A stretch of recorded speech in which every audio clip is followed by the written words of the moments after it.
Zdravo moji kuvari! I danas novi video. Napravit ćemo jednu vrlo jednostavnu salatu od sezonskog povrća.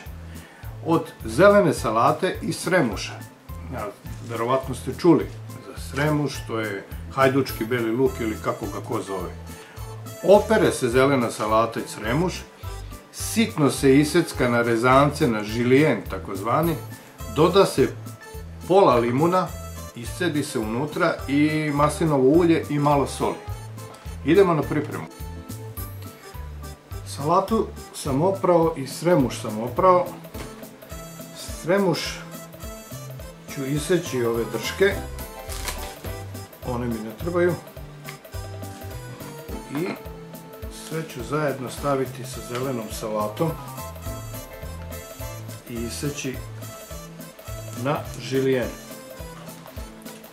Zavit ću ovako u rolu i ovako ću seckati na žilijen.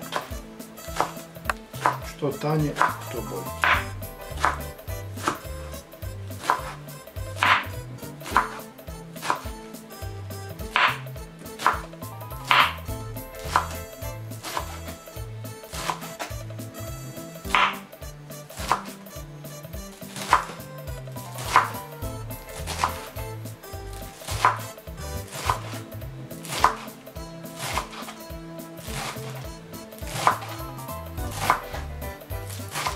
Dakle, iseći na rezance.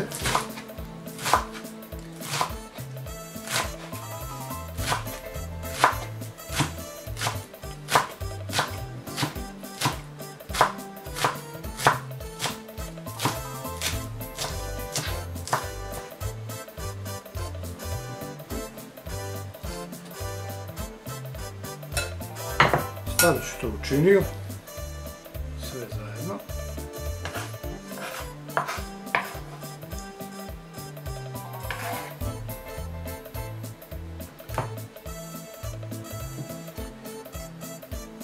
Iscedit ću pola limuna.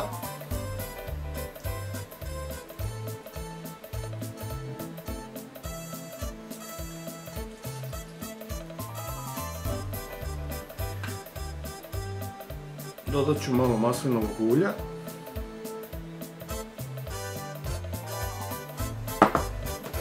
I soli po ukusu. I sve dobro izmešati.